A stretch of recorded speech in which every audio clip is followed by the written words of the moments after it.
You've got the touch. You've got the power. Welcome, ladies and gentlemen.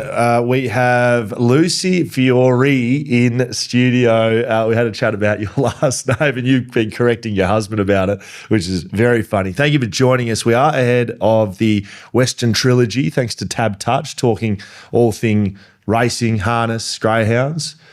You are one of the best jockeys going around. It's great to have you here, Lucy. That's a high statement. Thank you. Thanks for having me on. I wouldn't say I'm the best, but I'm trying. Good. I've been trying to pump everyone up that's here, and so I've been explaining to people that I'm no expert, but I'm definitely a casual observer of what you girls and guys are doing in the sport. How did you get started in it as a jockey? Mum and Dad trained the standardbreds for years, was really good at it, and then Dad had had enough and he changed into thoroughbreds just as I was 16 or 15, 16, and wasn't very good at school, or I didn't really pay any attention and want to be in school. And I said to Dad, can I sign up as a jockey? And then I could leave in year 10. Right. And then, the rest was history. What did he think about that? He was like, yeah, no worries. Right. He got kicked out of school. He was really smart, but he got kicked out of school, I think the last year. So our family, we're all like, whatever. We're all horsey. Because the apprentice system through jockey, it's pretty brutal, isn't it? I've spoken to a few jockeys on this show. It's changed now from, I signed up 11 years ago. There was the paperwork side of it, which is obviously like the important stuff. Yes. Sorry. And then now I think there's way more paperwork. There's a lot more you've got to do before you even get to. Yes. I think you do it and then you start a track work program. I don't know, it's very different. Before it was like you did some paperwork and then 50 trials or so and off you go. Yeah, but it's not like you're rocking up for a job that's relatively easy. Like you're riding these horses, you're 16, 17 years old. Like you might not think it's hard. I look at it and think, like, it's unbelievable. You're definitely more fearless when you're young. Like, you just don't think about it. Right. I don't know. Like, if you're signing up and you're 16, you've probably been riding ponies, you've been show jumping or eventing, and you're like a fearless kid and you want to do something like that. You definitely don't think that it's going to be hard. You're just, you're young and you're like, I can do it. And then you realise it's hard later on. Is it right to say that as an 18-year-old you're the number one female jockey in the world? Yeah, like on points. So it's just like black type. Okay. Well, I can tell you if it wasn't. Yes. Yeah, great. Well, I'd lean into that. I mean, that's brilliant. And then you had a break, and then you sort of lost your love, found your love for what you're doing. Like that. Yeah, I definitely can overthink. Got a bit in my head, and I went away. I come back. I couldn't lose the weight. I got a bit heavy and then I was sweating, and I've since found out I am a terrible sweater, so I just need to be relatively close to the weight. But yeah, I just was sweating too much and I was riding terrible and I was cooking myself. And then I had a little dummy spit and I was like, that's it, I'm retiring, I'm done. And then I just had a little break and I was like, I'm actually fine. And I come back and that was a long time ago. I don't know what was going through my head then, but definitely love it again now. It could have been that you were young and didn't understand anything. Yeah. So you're fearless, and then you also don't understand a lot of stuff. Yeah. And then, it's like after all the years of riding now, you go through purple patches of form, and then it'll always stop for a bit. And it's, I think, how you deal with when the good rides, when they stop coming, or how you deal with that it's going to come back, it's okay, you're not out of form, you're not washed up. Yes. You can just, your mind plays tricks on you. There's a lot more that goes into being a jockey than just the 1 to 2 minutes on the horse that people say on race day. Can you speak about some of the things that go into it? Yeah, well, I'd assume it's like the iceberg. Correct. People watching the races, Correct. That's the tip of the iceberg. And that would be the most enjoyable part for you, race for day? sure. That's all the hard work and dedication and yes, all the behind the scenes. I don't even know where you'd start. You get up every morning, you ride track work, which is for the horse's fitness, for your fitness. You can practice things a little bit track work, but mainly, I guess, trials. You'd want to if you're trying to neaten up, change your style, or just try new things with the whip. That's more what you would do in a trial, trials, I guess. But yeah, it's like Dad has a really good saying. No one gets better at something by doing less of it. So just the more you go round and round and round, and even go out to the country, you ride, it's just a little bit easier. yeah, you just keep going and keep learning. Yeah, the technique stuff, I can only say Hawley down at Racing WA ran me through on the mechanical horses, gave me a session. I was in there for about 45 minutes. I don't think I could walk for about a week afterwards, but you're coming to a race meet and you're riding, I don't know, are you riding 10 horses or 12 horses? Are you riding back-to-back races? Generally 8. The 12 race meetings are generally when the races have been called off and they've been squished together, but generally 8 or 9. So it's physically taxing. For sure, yeah. And it's funny, like the mechanical horse, even I'll hop on it and get puffed out. It's really hard. I can tell you, I can confirm that. It's really hard. I can confirm that. And you get like you get pushing on the mechanical horse and you get a real good style, and then you get on the horse and you watch the replay and you're like, that didn't look anything like I did on the mechanical horse. So yeah, I don't know, it takes time to put them together.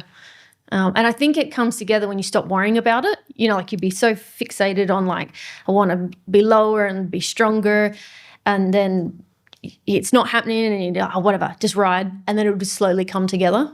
Is it time? Like time experience? Strength, confidence. Right. Yeah, a lot of things. Do you remember your first ride against others? Like, of course, you're riding horses, but your first I remember my race? first winner. Okay, good. Tell me about it. Miss Miette at Bunbury for Dad. I had ridden her the first meeting, maybe the week before. I have no idea. It went so fast, my first one. And then Dad dropped her back. She jumped to the front. I think she had like 52 kilos and she just went faster and faster and just kept going. And it's so funny because she was going to win anyway. And I was trying to push it out and I put the whip into the forehand. I nearly dropped the whip. Just like, just sit still. What are you doing? So, yeah, I remember that. What's the feeling like when you win? Yeah, it was awesome. I think I posted on Facebook that this beats school any day because I was only How old were you? 16.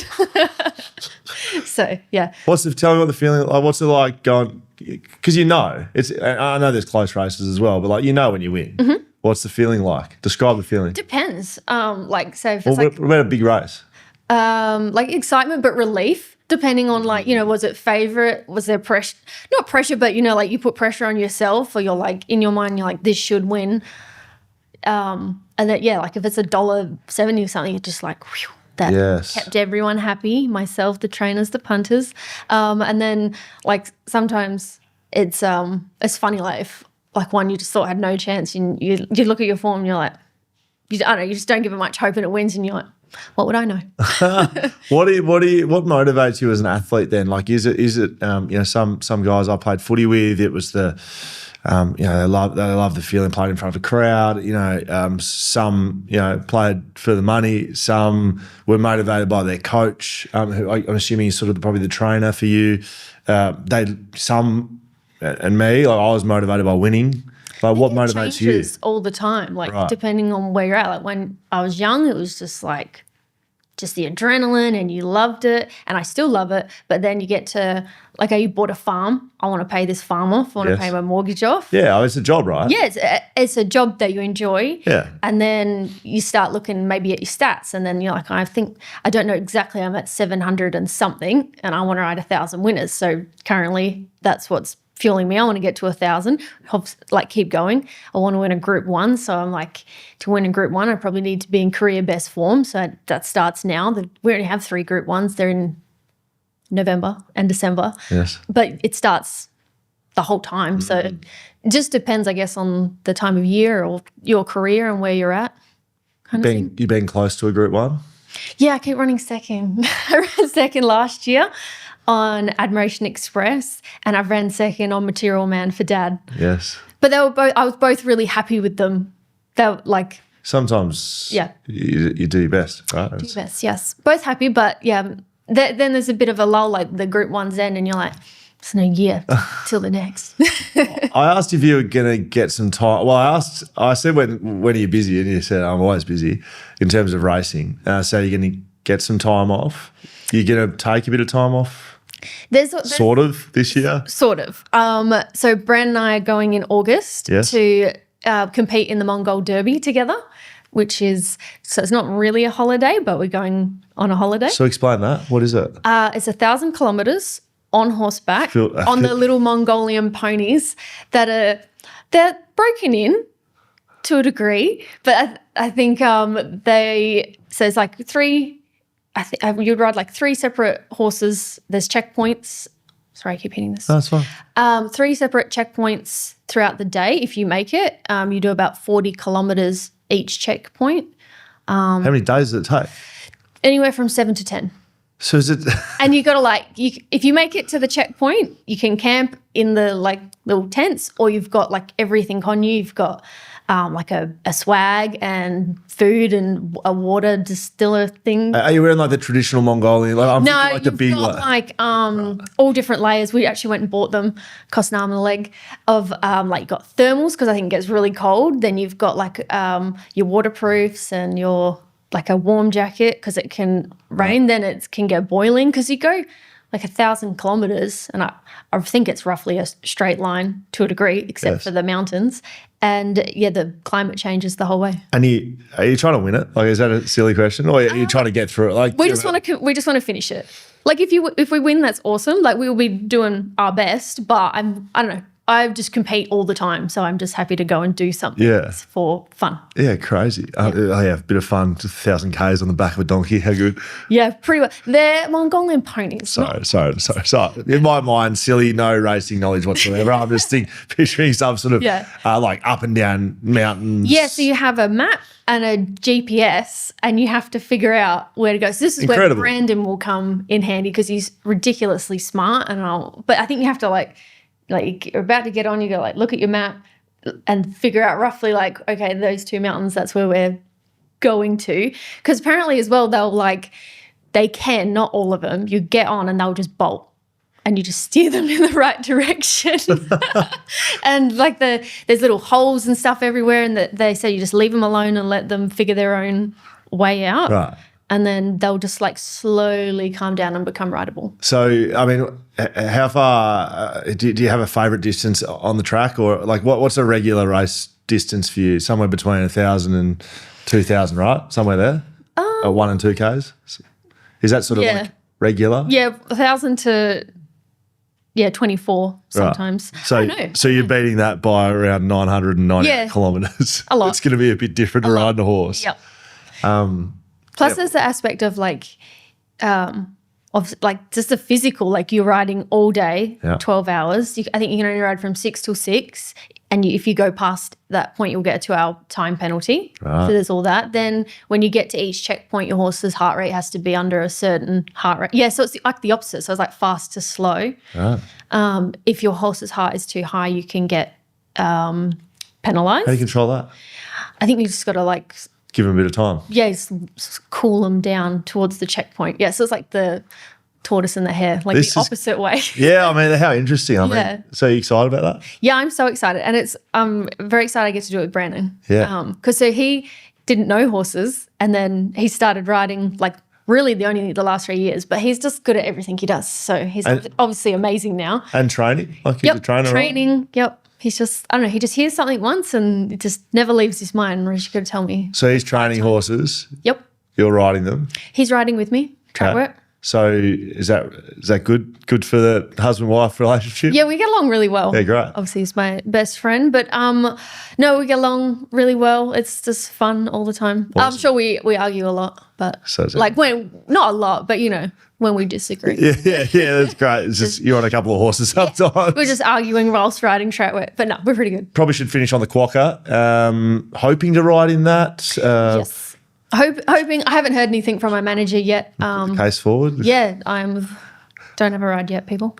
Okay, very good. Have you ridden in the Quokka? Nope.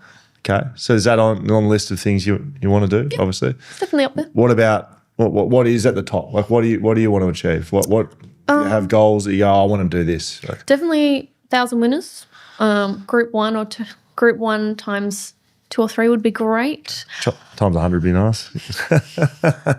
That'd take a long time. Yeah, sure. Yeah, it's a fair point. But yeah, no, just keep getting better every day. Great. All right, so let's push your acquisition of a horse for the Quokka. Be great to see you on one. I'm going to be watching you with a bit more interest now. I know a bit more about you, Lucy. Really appreciate your time. Good luck in the Mongolian Derby. Thank you. Is that what it is? Mongolian Derby? No, I've just made that up. Yep. Okay. And Mongol Derby. Sorry. Mongol Derby. And best luck for you and Brandon on that journey and throughout the year over here in Western Australia. Thank you. Thank you for having me on, and you'll probably have to get me on. We'll probably have some funny stories after. Great. We might do some live crosses to Mongolia. Yeah, that would be fun. You've got the touch. You've got the power. Imagine what you could be buying instead. For free and confidential support, call the number on the screen or visit the website.